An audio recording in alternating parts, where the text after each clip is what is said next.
कुछ भारतीय लोग विदेश पढ़ने के लिए चले गए। ध्यान से सुनिए।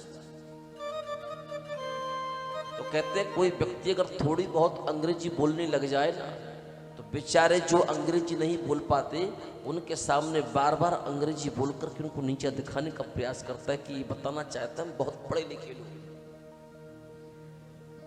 और यदि व्यक्ति गलती से विदेश पढ़ने और चला जाए तो जब विदेश से लौट करके आता फिर तो टाटा बिरला भारत में आ गए।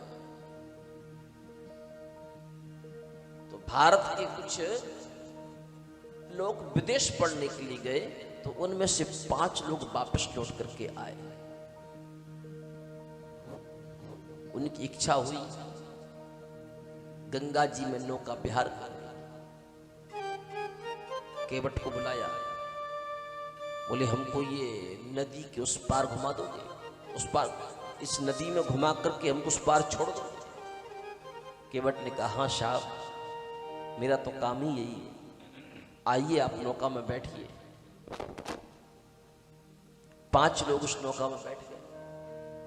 गंगा जी में केवट नौका चलाने लगा और भगवान का भजन गाने लगा। जैसे राम के नाम को सुना, कृष्ण के नाम को सुना, दुर्गा जी के नाम को सुना, तो वो 5 लोग आपस में एक दूसरे को इशारा करके हंसने लगे और कहने लगे भैया दुनिया सुधर गई पर ये भारत देश के लोग नहीं सुधरे। कोई पुराना गीत, पुराना नाम, पुराना भजन, इन लोगों की मस्ती इसी में है।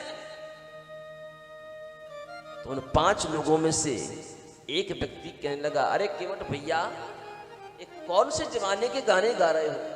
अरे अब तो जमाना बहुत आगे निकल गया, तुम कुछ पढ़े लिखे हो कि नहीं हो?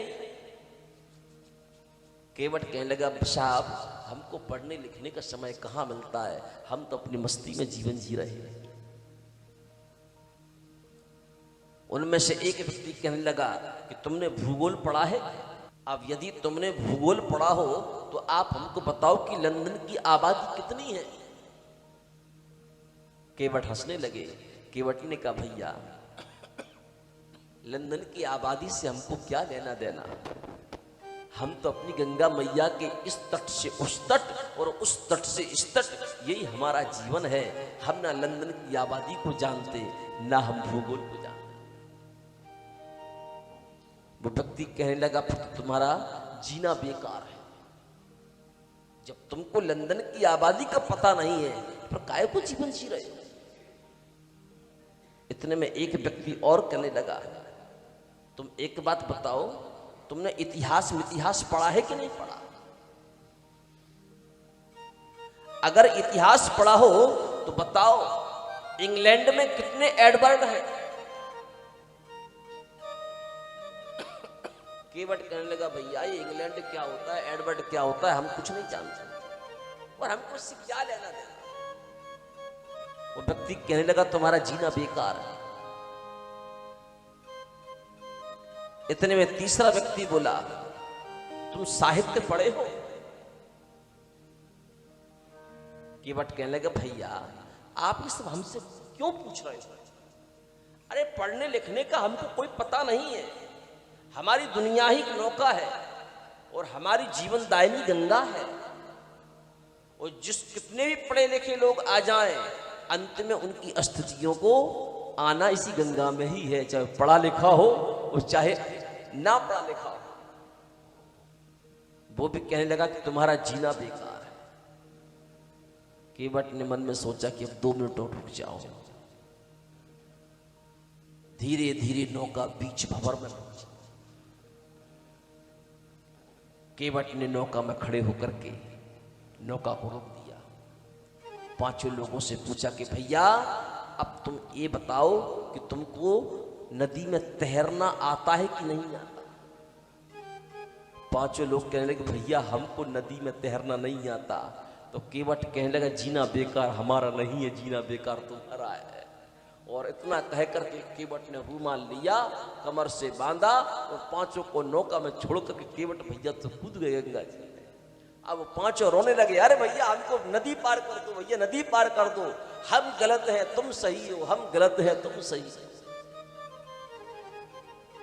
केवट तैरता जा रहा है, कह रहा बुला लो लंदन की आबादी को, वो नौका पार लगा दी। बुला लो इंग्लैंड के एडवर्डो को, वो आपको गंगा पार करा देंगे। बुला लो साहित्यकारों को, वो आपको गंगा पार करा देंगे। कहने का तात्पर्य क्या है?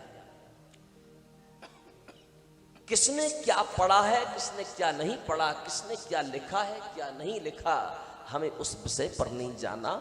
हमारा सनातन क्या कहना चाहता है, सनातन की स्थिति क्या है, सनातन की पद्धति क्या है। हम सनातन में आए हैं तो हमको सबसे पहले प्रभु चाहिए, हमें संस्कृति चाहिए, हमें संस्कार चाहिए। यदि हमारे पास संस्कृति है, हमारे पास संस्कार है और हम सनातन के अनुयायी हैं, हमारे पास सब कुछ है। हमें किसी का हास उपहास नहीं उड़ाना। उन्होंने क्या पढ़ा है, क्या नहीं पढ़ा, उससे हमको क्या लेना। जीवन में कभी भी किसी का उपहास मत उड़ाओ, जीवन में कभी किसी का मजाक मत बनाओ।